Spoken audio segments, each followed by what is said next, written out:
Assalamualaikum warahmatullahi wabarakatuh. Waalaikumsalam warahmatullahi wabarakatuh. Alhamdulillah, hamdan wa syukran lillah, salatan wa salaman daimaini mutalazimaini ala habibina wa syafi'ina Muhammad ibn Abdillah wa ala alihi wa sahbihi wa mawala, amma ba'du. Dumateng sanipun para sepuh pilih sepuh ingkang satu kinurmatan, dumateng sanipun keluarga ageng PJL Gamping,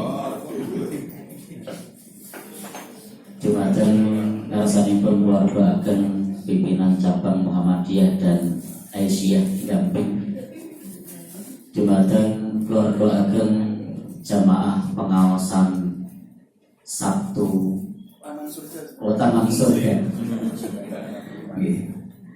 Saya tadi berpikir jenenge apa ya? Alhamdulillah, kita dipertemukan di gedung yang alhamdulillah cukup representatif. Ruangannya tidak terlalu luas, AC-nya banyak. Alhamdulillah. Alhamdulillah. Campur pajangan ini satu. Baik, insya Allah menyejukkan suasana dan menyejukkan hati. Amin. Pertama-tama kita panjatkan puji dan syukur kehadiran Allah. Alhamdulillah, pagi ini kita masih diberikan kesempatan hidup oleh Allah Subhanahu wa Ta'ala, Zat yang Maha Hidup, Zat yang Maha Esa, yang memberikan kepada kita hidup, yang sudah sepantasnya selayaknya kita gunakan untuk menyembahnya. Karena ketika kita diciptakan tak ada tujuan lain kecuali liya'budun, agar manusia menyembah Allah. Para ulama ketika menafsirkan ayat ini, wa ma khalaqtul jinna wal insa illa liya'budun, para ulama memaknainya liwahidun. Tidaklah aku menciptakan jin dan manusia kecuali untuk liwahidun, untuk mentauhidkan Allah. Jadi menyembah saja belum cukup kalau kita belum mentauhidkan. Maka para ulama menafsirkan ayat ini liya'budun, maknanya liwahidun, untuk mentauhidkan, hanya menyembah Allah saja. Andai cukup hanya menyembah, maka hampir-hampir kita temukan semua orang yang mengakui adanya pencipta, mereka menyembah, tetapi yang disembah macam-macam, tidak mentauhidkan Allah Subhanahu wa Ta'ala. Setelah bersyukur kepada Allah, yang kedua, salawat dan salam semoga tercurah pada Nabi kita, Nabi Muhammad sallallahu alaihi wasallam, sebagai uswah hasanah kita, teladan terbaik umat manusia sepanjang zaman. Adapun yang ketiga, di kesempatan ini kita akan membaca bab yang terkait dengan akidah. Beberapa saat yang lalu saya di sini menyampaikan topik yang terkait muamalah. Ini tiba-tiba lompat akidah. Baik. Ya. Memang kadang perlu lompat-lompat juga. Untuk apa? Tidak jenuh ya. Monggo nanti Bapak Ibu para senior di sini, teman-teman yang sudah lebih lama malang melintang di dunia dakwah, teman-teman yang sudah lebih lama belusuan di persyarikatan, teman-teman yang sudah lama menyelami HPT, monggo kalau saya salah dikoreksi. Di sini pentingnya kita ini saling memberi nasihat supaya ada kontrol. Jadi guru ngaji itu juga manusia biasa, berpotensi keliru, berpotensi salah. Tidak ada manusia yang maksum kecuali Rasulullah Shallallahu Alaihi Wasallam.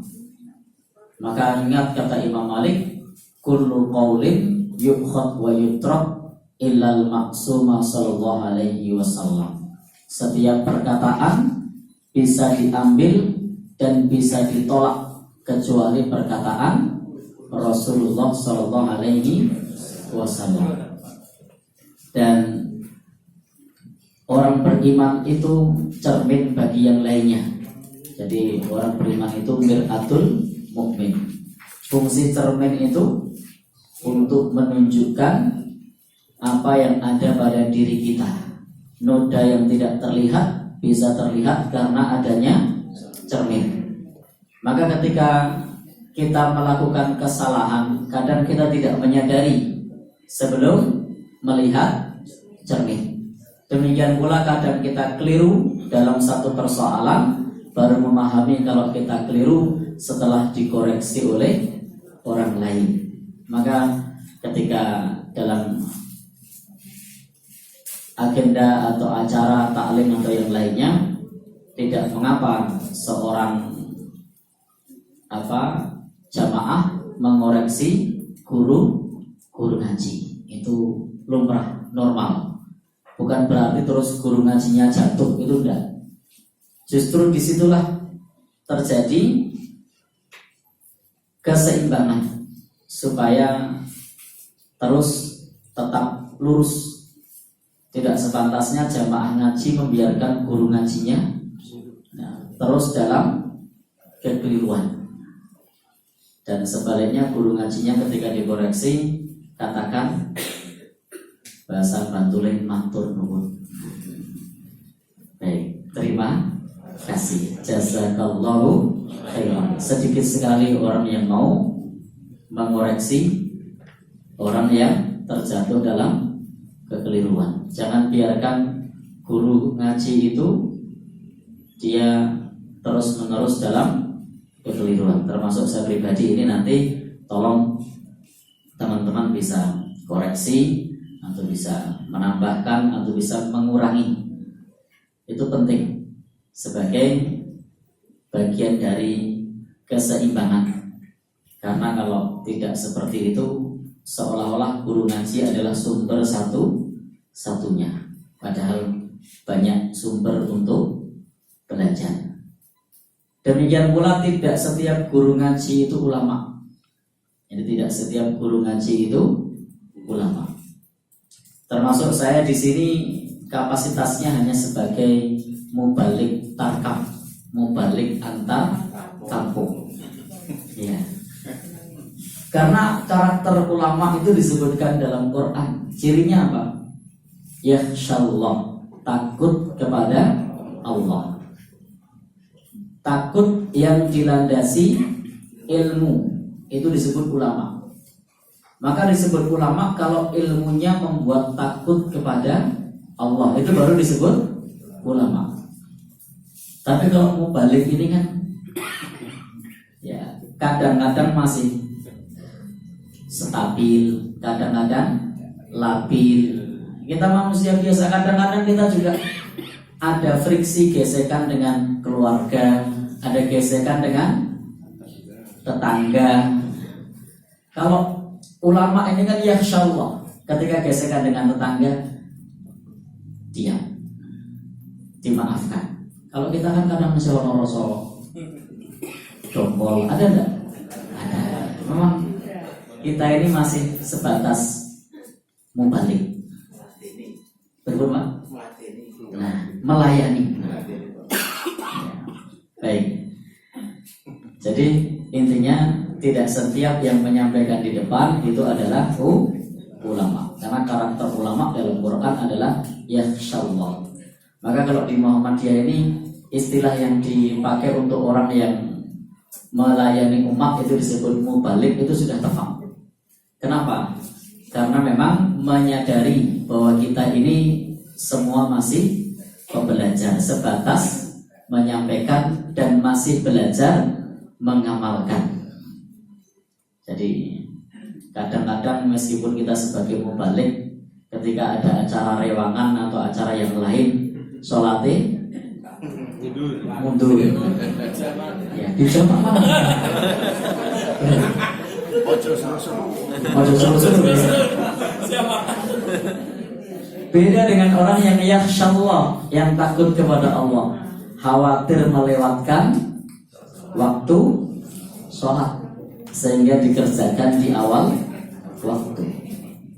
Di surah Yasin Allah firmankan manittaba'ad dzikra wa khasyiyar rahman, yang mengikuti Al-Quran dan takut kepada Ar-Rahman.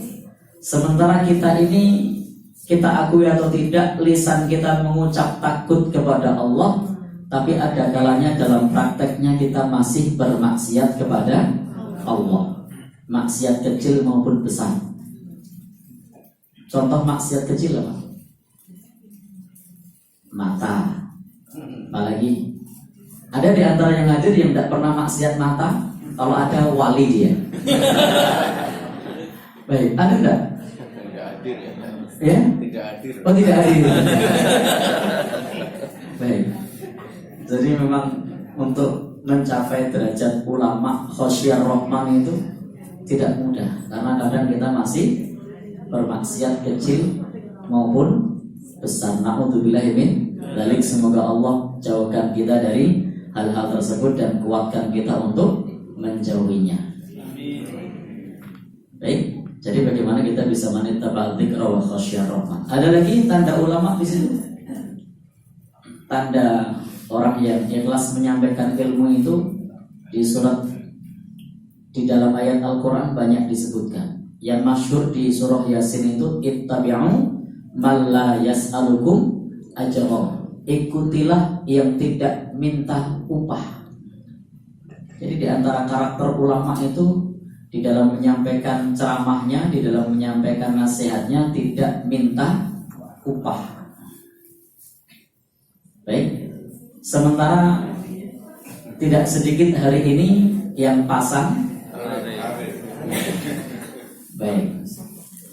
Tarifnya oke positif. Baik. Ribut? Dapat motor satu. Malah mesin telur, Pak.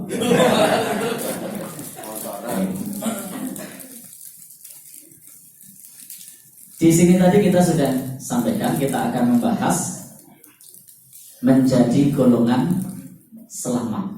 Bapak Ibu, saya mau tanya dulu sebelum kita mulai. Akidah Muhammadiyah itu menurut HPT apa? Akidahnya. Apakah Asy'ari, apa Maturidi, apa Taimi, apa Wahabi, apa Salafi, apa akidahnya? Tidak apa-apa. Baik. Jadi akidah Muhammadiyah itu ternyata kalau kita perhatikan di Himpunan Putusan Tarjih itu di kitab Iman halaman 13 itu ternyata istilahnya adalah firqatan najiyah, golongan yang selamat. Nanti dicek di situ. Amma ba'du fa innal firqatan najiyah. Jadi di sini istilahnya menggunakan istilah golongan yang selamat. Jadi menggunakan istilah golongan yang selamat. Berikut. Najiyah, bukan najiyah. Najiyah. Jadi di sini di kitab Imam menyebut firqatan najiyah. Fa innal firqatan najiyah. Maka sesungguhnya golongan yang selamat. Jadi di sini istilahnya akidah firqatun najiyah. Ada pula kalau nanti di tempat lain sering mendengar akidah Syiah. Ada pula akidah Ahlus Sunnah. Kalau di kitab iman saya tidak menemukan istilah itu. Yang kita temukan istilah firqatun najiyah, golongan yang selamat. Baik. Jadi akidah kita itu akidah berusaha untuk menjadi golongan yang selamat. Baik.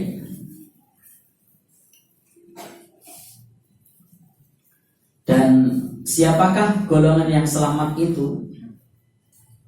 Fa innal firqatan najiyah minas salafi ajma'u 'alal ittiqad. Jadi sesungguhnya golongan yang terjamin keselamatannya dari kalangan orang-orang terdahulu. Nah, disebut salafi di sini bukan komunitas ya. Nanti jenengan mungkin bukan. Tapi di sini adalah orang-orang terdahulu. Jadi golongan yang selamat dari orang-orang yang terdahulu, dari para orang-orang terdahulu. Nah, sudah sepakat. Jadi mereka sudah sependapat tentang keyakinan bi annal alam, bahwasanya seluruh alam ini semuanya hadisun, semuanya adalah baru, semuanya adalah permulaan. Khalaqallahu minal adam, Allah ciptakan dari tidak ada menjadi ada. Jadi seluruh alam semesta raya ini Allah ciptakan dari tidak ada menjadi ada. Itu adalah keyakinan orang-orang yang terdahulu dari para salafus soleh. Di sini disebutkan bahwa yang terjamin keselamatannya itu adalah para salafus soleh. Maka kita bisa mengikuti keyakinannya para salafus soleh, karena merekalah yang dijamin oleh Al-Quran dan hadis. Mereka yang dijamin oleh Al-Quran dan hadis. Apa jaminannya? Allah Subhanahu wa ta'ala berfirman, As-sabiqunal awwalun minal muhajirin wal ansar walladzina taba'uhum bi ihsan radhiyallahu anhum wa radu an. Allah firmankan, orang-orang yang Allah ridhoi dan mereka ridho kepada Allah, yang pertama adalah as-sabiqunal awwalun. Jadi yang pertama siapa? As-sabiqunal awwalun. Jadi mereka ini dijamin oleh Allah, diridhoi oleh Allah. Orang-orang yang terdahulu dan pertama-tama masuk Islam. Dan mereka ini keimanannya sangat kuat, tak tergoyahkan, rela mendapat cacian, makian, siksaan. Beda dengan kita, baru dibully di sosmed sudah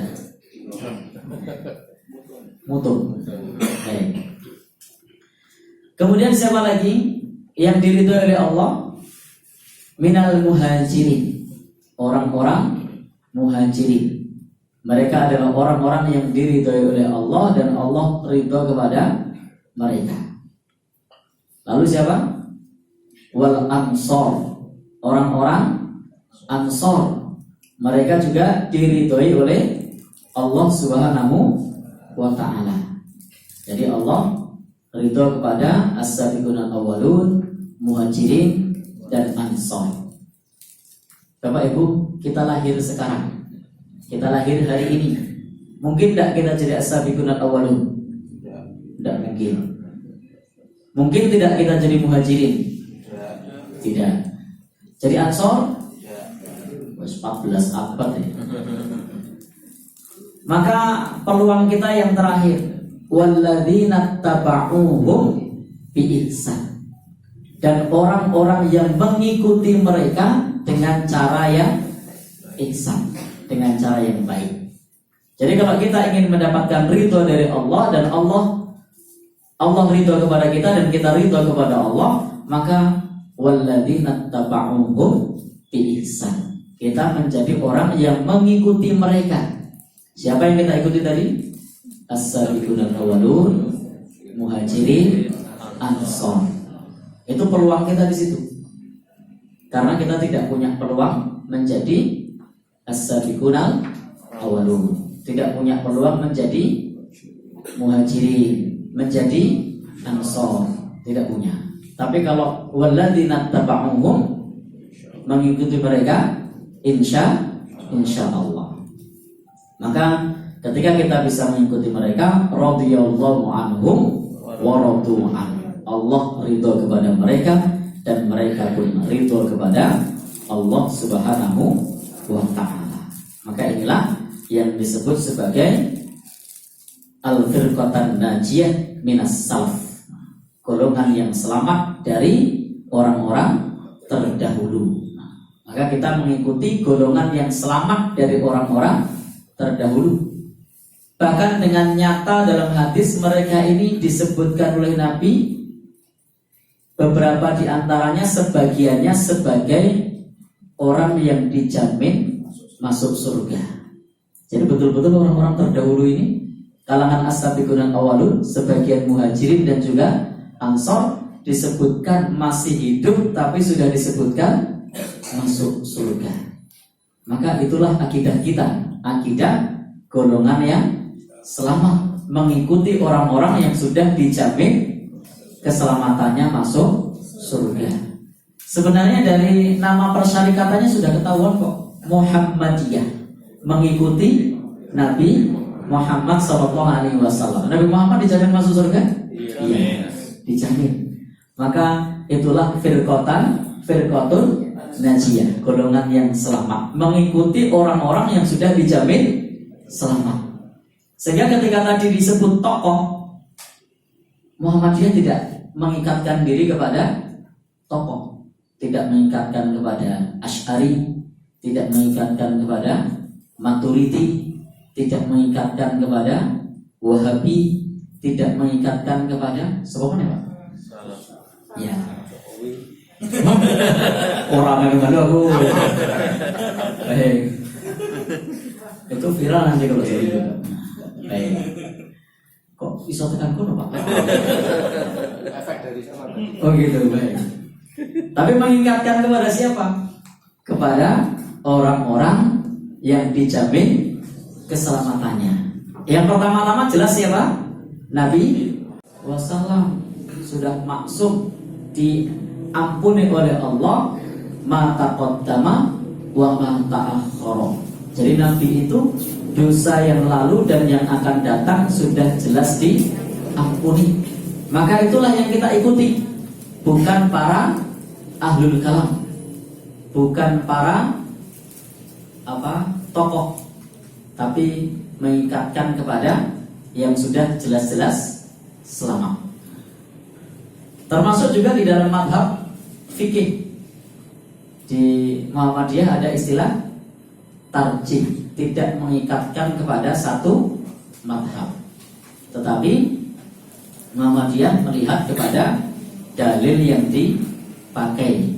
Kalau dalilnya itu kuat, rajih, sumbernya dari sumber Al-Quran dan Sunnah makbulah, maka bisa diterima. Tetapi kalau tidak sesuai dengan Al-Quran dan As-Sunnah, maka tidak bisa diterima. Baik.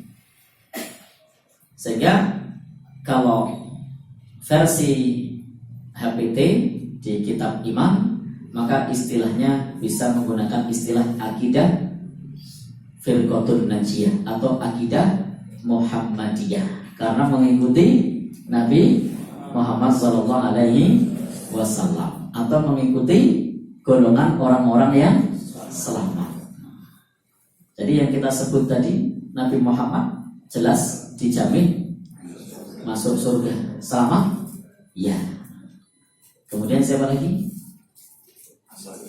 As-sabiqunal awwalun, mereka juga golongan yang selamat.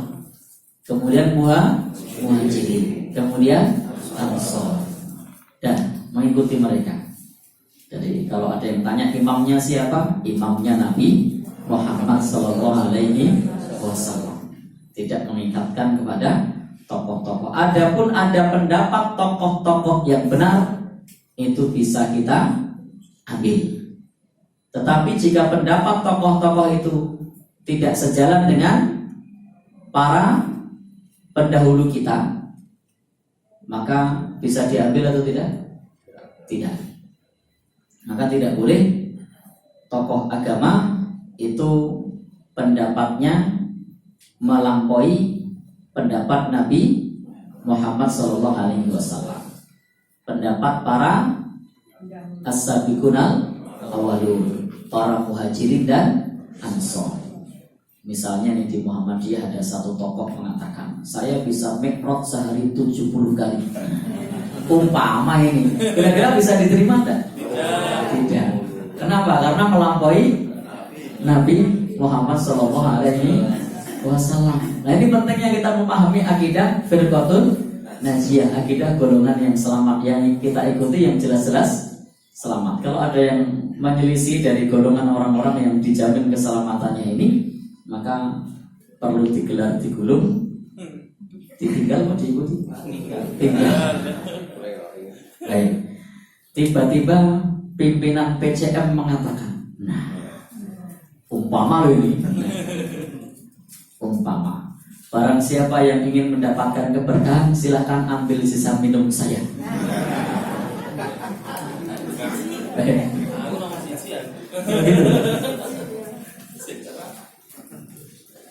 Jadi Bapak dan Saudara, jangan sampai kita ini di dalam mendasarkan akidah kita itu terpaku kepada tokoh-tokoh, tapi hendaknya kita berlandaskan kepada dalil dan berlandaskan kepada orang-orang yang sudah dijamin keselamatannya.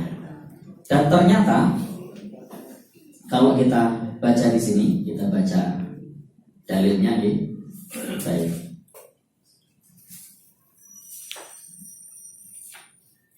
Yang disebut sebagai golongan yang selamat itu ternyata di dalam hadis itu tidak banyak. Kata Nabi, umat ini akan, umat Yahudi terpecah menjadi 71 atau 2. Baik. Kemudian umat ini terpecah menjadi 73. Kulluha finnar, semua masuk neraka, illa wahidah, kecuali satu. Jadi yang selamat hanya satu. Maka tepat kalau kita memilih golongan yang selamat, karena yang selamat cuma satu, illa wahidah. Siapakah wahidah itu? Yang berikut? Ya. Yang satu itu, yang selamat adalah golongan yang selamat. Ma'ana alaihi wa ashabi, yang mengikuti Nabi dan para sahabat Rasulullah Sallallahu Alaihi Wasallam. Jadi Nabi menyebutnya ma'ana alaihi wa ashabi, yang mengikuti Nabi dan mengikuti sahabat Nabi Sallallahu Alaihi Wasallam. Itulah yang disebut sebagai golongan yang selamat. Tapi Bapak Ibu, kita tidak boleh kemudian ketika berdiskusi atau berdialog dengan orang lain mengkapling surga. Saya surga, kamu tidak boleh. Taman surga boleh. Berikut? Taman surga. Itu sebatas nama saja. Taman surga. Monggo saja. Karena memang majelis taklim itu termasuk taman surga. Nabi mengatakan, idza marartum biriyadil jannah farta'um. Kalau kalian melewati taman-taman surga, berlabuhlah, kata Nabi. Maka para sahabat bertanya, apa itu wa mariyadul jannah? Apa itu taman-taman surga? Jawaban Nabi apa? Majelis taklim, majelis zikir, halaqah zikir, itulah taman-taman surga. Sehingga Kalau dikasih taman surga itu di antara maknanya adalah majelis taklim. Baik. Adapun ketika kita mengatakan bahwa fulan pasti masuk surga atau jatah surga atau kiai saya pasti masuk surga, kiaimu pasti masuk. Nah, boleh apa enggak? Tidak boleh. Maka Imam Ahmad itu mengatakan, la nashhadu li ahadin bi jannatin wala narin, kata Imam Ahmad. Kita tidak bersaksi atas seseorang dengan surga atau neraka. Jadi kita tidak boleh mengatakan orang itu masuk surga atau masuk neraka. Demikian pula tidak boleh kita vonis kepada orang itu sebagai kepada sama muslim, orang itu sebagai orang kafir atau musuh Allah. Kita tidak boleh katakan seperti itu. Ya kafir, ya Abdullah, wahai kafir, wahai musuh Allah. Apalagi kata-kata yang terlontar. Wahai ahli neraka. Maka Nabi sudah mengantisipasi hal ini. Nabi menyebutkan kalau ada orang yang menyerukan kepada saudaranya sama muslim seperti itu, walaisa dzalika illa haru alaihi. Jika tujuannya tidak seperti itu, maka tujuan bisa kembali kepada yang menuduh. Sehingga kita tidak perlu kapling-kapling surga dengan mengatakan kami pasti masuk surga, Anda pasti masuk neraka. Yang bisa kita lakukan apa? Lebih lanjut lagi seperti yang disampaikan oleh Imam Ahmad rahimahullah ta'ala, kita berharap masuk surga. Jadi kita hanya bisa berharap masuk surga. Tidak ada kepastian. Yang ada kepastian tadi para as-sabiqun al-awwalun, muhajirin, ansor. Bahkan sebagian mereka itu dijamin oleh Allah, if'alu ma syi'tum, kerjakan apa yang kalian mau, dosamu sudah diampuni, qad ghufirtum. Kira-kira kalau kita disabdakan seperti itu gimana? Berbuatlah sesukamu, dosamu sudah diampuni. Harus apa ayo? Ya. Kira-kira ibu-ibu, bapak-bapak di sini, kalau misalnya ada yang menyampaikan seperti itu atau hidup di sezaman dengan Nabi, lalu Nabi mengatakan hiduplah sesukamu, berbuatlah sesukamu, dosamu sudah diampuni, harus apa coba? Gembelu. Gembelu itu apa ya? Geleleng. Kok malah geleleng? Padahal tadi sudah dijamin loh. Berbuatlah sesukamu, dosamu sudah diampuni. Malah geleleng. Baik. Ini teman-teman online biar tahu makna geleleng ini apa? Ya, bagusi. Wong online bingung mana ini. Nah, jadi malah tadi geleleng, gembelu, bagusi, kemayu, kemelinding. Ini istilah Yojo kabeh. Apa meneh? Cemplongo. Maka disinilah mereka itu orang-orang yang mendampingi Nabi, hidup di sekitar Nabi, menjadi sahabat Nabi adalah manusia terpilih. Ketika sudah disabdakan seperti itu, mereka tetap lurus dalam iman. Coba kalau kita berbuatlah sesukamu, dosamu sudah diampuni. Masihkah kita bisa tetap lurus?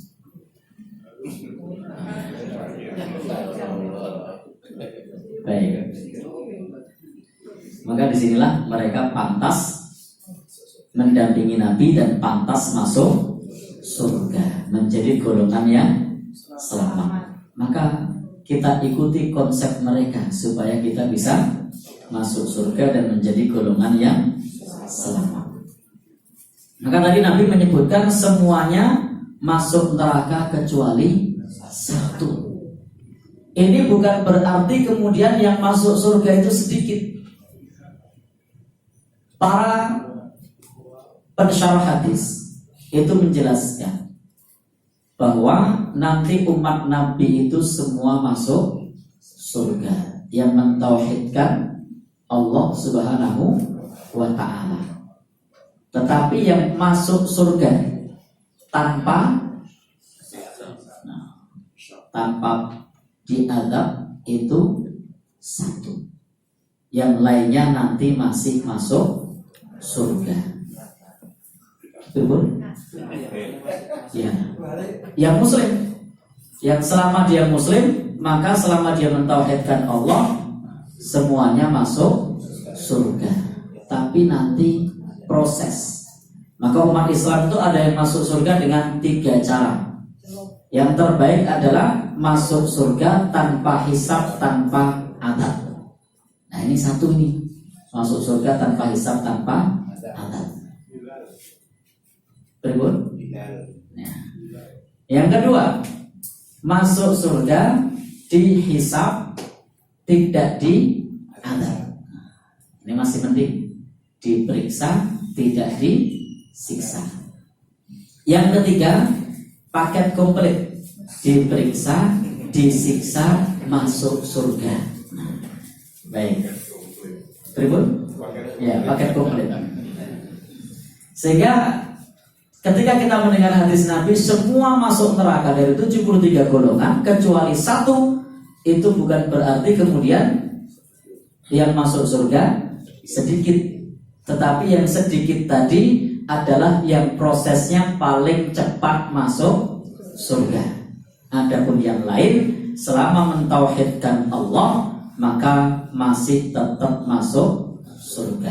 Masih ingat hadis Nabi tentang haqqullah 'alal ibad wa haqqul ibad 'ala Allah. Hak Allah atas hamba, kemudian hak hamba atas Allah. Apa di situ? Yang disebutkan oleh Mu'adz bin Jabal ketika berdialog kepada Rasulullah. Rasul menjelaskan, Allah yu'adziba man la yusyrik bihi syai'an. Tidak akan disiksa kekal siapa saja yang tidak menyekutukan Allah Subhanahu wa ta'ala. Sementara ketika kita masuk surga itu in'aman wa tafdilan, itu adalah kenikmatan dan anugerah dari Allah. Karena aslinya amal kita tidak cukup untuk membayar surga. Maka ketika kita masuk surga itu in'aman wa tafdilan, itu adalah anugerah dan karunia dari Allah Subhanahu wa ta'ala. Tetapi sudah dijanjikan di situ bahwasanya siapa saja yang tidak menyekutukan Allah itu tidak akan disiksa kekal di neraka. La yakhlud finnar, tidak kekal di neraka. Maka kesimpulannya 73 golongan tadi semuanya masuk surga kecuali orang-orang yang menyekutukan Allah Subhanahu wa ta'ala. Maka orang-orang yang menyekutukan Allah itu tidak bisa masuk surga. Dosanya tidak diampuni. Baik. Bapak Ibu yang berbahagia dirahmati Allah Subhanahu wa ta'ala, maka di dalam agama ini, di dalam kitab iman ini kita dianjurkan untuk mentauhidkan Allah. Karena kunci di dalam akidah ini adalah tauhid. Ketika kita tidak mentauhidkan Allah, semuanya akan rusak. La in asyrakta la yahbatanna amaluka. Kalau kamu menyekutukan Allah, amalmu akan batal. Baik. Maka di sini disebutkan, ini saya sudah dapat warning, peringatan 5 menit lagi. Baik. Yes. Apa kok saya bawa 2 buku yang satu tidak jadi dibaca. Dari 5 menit ya. Ya. Wah, kalau ditambahin nanti menyalahi aturan. Baik. Teman-teman bisa buka nanti di halaman 14. Di kitab iman halaman 14. Lo kok judul 44? Mau kan 5 menit kok yuk. Baik. Di situ disebutkan di halaman 14. Baris kedua. al-ahadu fi uluhiyatihi. Kita mengesahkan Allah, mentauhidkan Allah dalam uluhiyah. Jadi mengesahkan Allah dalam uluhiyah. Yang kedua, wasifatihi, mengesahkan Allah dalam sifat. Yang ketiga, wa af'alihi, mengesahkan Allah dalam perbuatan. Jadi kita mengesahkan Allah dalam uluhiyahnya, sifatnya dan perbuatannya. Kalau warga Muhammadiyah yang ada di HPT ini nampaknya kurang begitu populer. Arab kurung. Ini bahasa lainnya adalah mentauhidkan Allah dalam uluhiyah. Kalau sifat biasanya teman-teman mengenalnya apa? Asma wa sifat. Kalau af'al biasanya mengenalnya rububiyah. Baik. Ini bahasa asli di HPT, istilahnya adalah uluhiyah, sifat, af'al. Baik. Itu nanti bisa dibaca di halaman 14. Dalilnya ada di lewat nanti, silahkan dibuka lagi. Nanti. Intinya kita dianjurkan untuk mentauhidkan Allah Subhanahu wa taala kalau kita ingin menjadi golongan yang selamat dalam hal uluhiyah, sifat, af'al. Sebenarnya tentang tauhid ini sudah ada di dalam Al-Qur'an dengan jelas. Surat An-Nas juga menjelaskan begitu. Qul a'udzu birabbin nas, rububiyah. Malikin nas, asma dan sifat. Ilahin nas, uluhiyah. Itu di Quran surat An-Nas sudah jelas. Kalau Ustadz Yunahar Ilyas dulu, beliau menyebutnya mulkiyah. Salah satu dalilnya adalah malikin nas. Maka beliau menyebut tauhid, uluhiyah, mulkiyah, kemudian rububiyah, mulkiyah, kemudian ilahiyah, baik uluhiyah. Baik, itu diantara istilah-istilah di dalam tauhid. Tapi prinsipnya adalah landasan kita adalah dalilnya. Istilahnya bisa berbeda. Istilahnya bisa berbeda, dan itu satu hal yang biasa dalam istilah itu berbeda. Kadang-kadang ketika kita di bulan Ramadan ada sholat pembuka, di Muhammadiyah istilahnya iftitah, di tempat lain istilahnya 2 rakaat ringan. Nggak usah diperdebatkan ono tuntunannya apa ora, sing penting dalile ono. Istilahnya harmonisasi ya kan? Jadi istilahnya bisa berbeda, tapi dalilnya Nabi memulai 2 rakaat ringan. Itu soal istilah nanti bisa berbeda. Contoh lain lagi yang istilah bisa berbeda. Nabi menjelaskan kepada kita dalam masalah fikih sholat tahiyatul masjid. Nabi pernah tidak bilang tahiyatul masjid? Tidak pernah. Lalu biar mudah ditandai tahiyatul masjid. Seperti tauhid ini tadi. Kalau kemudian kita cari di Quran, di hadis, ada tidak yang membagi uluhiyah, sifat, af'al? Orang ketemu. Ini adalah istiqra'. Istiqra' itu menganalisa untuk dimudahkan dipahami. Nah, ini menganalisa untuk dimudahkan dipahami. Ada tidak yang mengatakan lagi istilah yang lain? Kalau tadi ada apa? Iya, kalau itu ada hadisnya, ada ayatnya, ada illa ladaihi raqibun atid. Tapi yang terkait dengan istilah-istilah semacam ini atau dengan dalam masalah akidah yang semacam ini sering menjadi perdebatan khususnya di sosial media. Kita ini akur kalau ketemu, tapi kalau di sosial media kadang-kadang ya. Maka disinilah pentingnya kita untuk bisa saling menghormati satu sama lain. Nah, prinsipnya di sini kita diajarkan bahwa golongan yang selamat itu orang yang mentauhidkan Allah, mengikuti Nabi kita Shallallahu Alaihi Wasallam, as-sabiqun al-awwalun, muhajirin dan para sahabat Ansor. Yang disebut oleh Imam Ahmad itu di kitab Usul Sunnahnya itu beliau mengatakan at-tamassuku bima kana alaihi ashabu Rasulillah Shallallahu Alaihi Wasallam. Dan cirinya juga orang-orang yang golongan orang-orang yang selamat ini, ciri-cirinya yang lain adalah fa in tanaza'tum fi syai'in farudduhu ilallahi war rasul. Kalau terjadi perselisihan terhadap sesuatu, kembalikan kepada Allah dan Rasul. Jadi intinya dalam masalah akidah, kembalikan kepada Allah dan Rasul. Kembalikan kepada Al-Quran dan hadis. Ingat pesan Nabi, taraktu fikum amra ini ma in tamassaktum bihima. Ini hadis andalan di pelajaran ke Muhammadiyah. Insya Allah yang pernah belajar ke Muhammadiyah apal. Taraktu fikum amra ini gimana? Tamassaktum bihima lam tadillu abadaun. Alumni ke Muhammadiyah ini. Guru. Oh ya, guru ya baca. Nah, jadi karena memang itu yang hadis yang wajib dihafalkan. Aku tinggalkan kepada kalian dua perkara, jika kalian berpegang teguh kepada keduanya, niscaya kalian tidak akan tersesat selama-lamanya. Maka tadi ada yang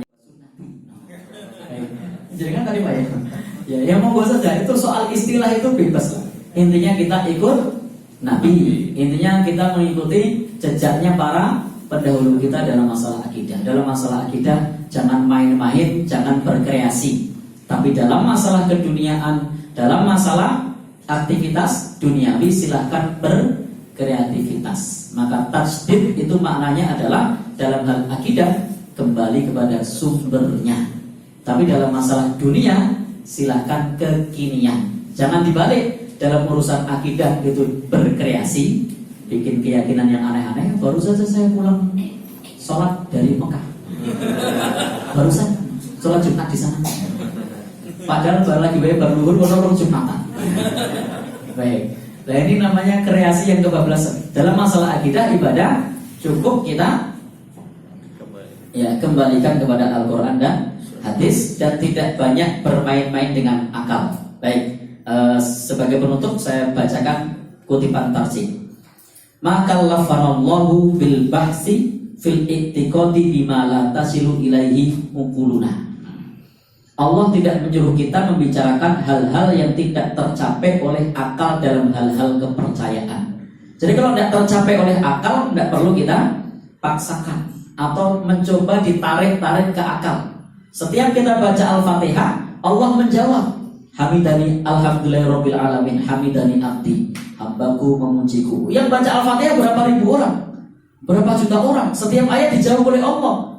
Kalau kita masukkan ke akal, gimana? Orang masuk. Sudah imani. Itu diimani. Li'annal aqlal insan, karena akal manusia la yastati'u, tidak mampu ayasyila ila ma'rifati dzatillah. Karena akal manusia tidak mampu mencapai kepada pengertian tentang zat Allah wa kaifiyatihi, dan juga tidak sampai kepada hubungan yang terkait dengan cara ittisafihi bi sifati, dengan sifat-sifat Allah. Fala tabhas anhu, maka jangan dibahas terkait dengan sifat Allah. Demikian pula cara. Jadi ketika disebutkan tentang zat Allah, jangan bertanya caranya bagaimana, seperti apa. Laisa kamitsli syai' wa huwas samiul basir. Tidak serupa dengan sesuatu pun, dan Allah Maha mendengar lagi Maha melihat. Sehebat apapun kita, lulusan doktor sekalipun, kuliah 10 tahun sekalipun, akal kita tidak mampu untuk menjangkau. Maka setiap ayat-ayat yang semacam itu yang kita tidak mampu menjangkaunya, yang terkait dengan akidah, cukup imani. Nasallallahu wa fathun qarib. Wassalamualaikum warahmatullahi wabarakatuh. Waalaikumsalam warahmatullahi wabarakatuh. Tunggal penanya, konten Bapak Ibu. Satu penanya. Menurut ada Pak Imam Mulun. Mungkin tidak, ini tetapi masuk saja mah tanya. Semoga Pak Imam. Assalamualaikum Pak Jiram. Jadi yang disebutkan firqatun najiyah tadi ada 3 yang sudah berlalu dan kita mencontoh pada mereka. Yang menjadi pertanyaan saya ketika Nabi sabda teksnya kurang hafal, bahwa besok ada orang-orang yang yang mengikuti aku, tapi mereka itu dibandingkan kali yang sahabat itu bisa 5 kalinya, karena mereka tidak melihat aku dan tidak aku dampingi, tapi mereka itu mengimaniku gitu. Itu yang dimaksud adalah orang-orang yang sekarang itu, atau kita ini, atau siapa gitu. Terima kasih.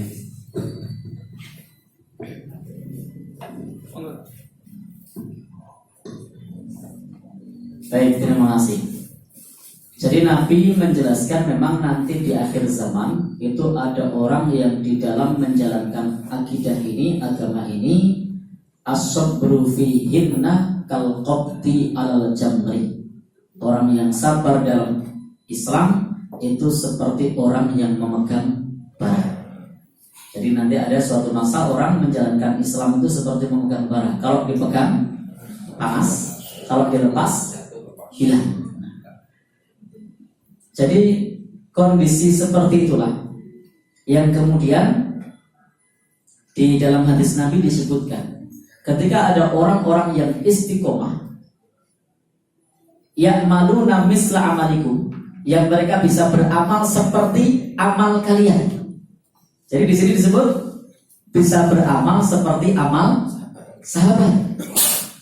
Sehingga tetap saja orang-orang yang nanti hidup di akhir zaman yang mendapatkan pahala besar itu adalah orang yang beramal seperti amal sahabat Rasulullah SAW. Karena di sini disebutkan ya'maluna misla amalikum. Ketika mereka beramal seperti amal kalian, maka mereka bisa mendapatkan pahala khamsina rajula, pahala 50 orang. Kenapa? Karena godaannya sangat besar. Tidak pernah melihat Nabi, tidak pernah ketemu Nabi, tapi tetap bisa istiqomah, tetap imannya kuat, padahal godaannya besar. Maka kalau dalam bahasa lain itu ada hadis Nabi begini, inna idomal bala ma'a idomil jaza. Sesungguhnya besarnya ujian itu bersamaan dengan besarnya pahala. Jadi ujiannya semakin besar, pahalanya semakin besar. Jadi kalau ujiannya semakin besar, pahalanya semakin besar. Dan itu tadi untuk orang-orang yang hidup di akhir zaman, yang ketika menjalankan Islam seperti memegang bara. Demikian pula kalau kita di sini, di negeri ini, kita bisa istiqomah, itu bisa saja pahalanya lebih besar daripada orang-orang yang ada di Timur Tengah. Kenapa? Karena di sana godaannya kecil. Di sana cari tempat maksiat yo angel, gitu kan? Kalau di sini, jangan lu yang bilang, ya kan? Kemudian di sana itu kalau mau, ini yang kita maksud Makkah Madinah ya. Kalau di sana itu misalnya melihat perempuan saja itu auratnya ditutup, tidak pernah melihat aurat perempuan. Paling bantar melihat aurat unta. Lah kalau di sini, ya, tiap saat melihat aurat. Maka kalau ada orang tinggal di Mekah Madinah bisa menundukkan pandangan, tidak melihat aurat perempuan, itu wajar. Tapi kalau di Jogja, di Jakarta kok bisa seperti itu? Di atas wajar. Baik, sehingga pahalanya besar karena ujiannya besar. Jadi pahalanya besar karena ujiannya besar. Di sana bisa sholat tepat waktu, lumrah, ada askar, ada yang mengingatkan, toko tutup, warung tutup, aktivitas yang lain dioprak-oprak. Kalau di sini tidak ada yang ngoprak-oprak.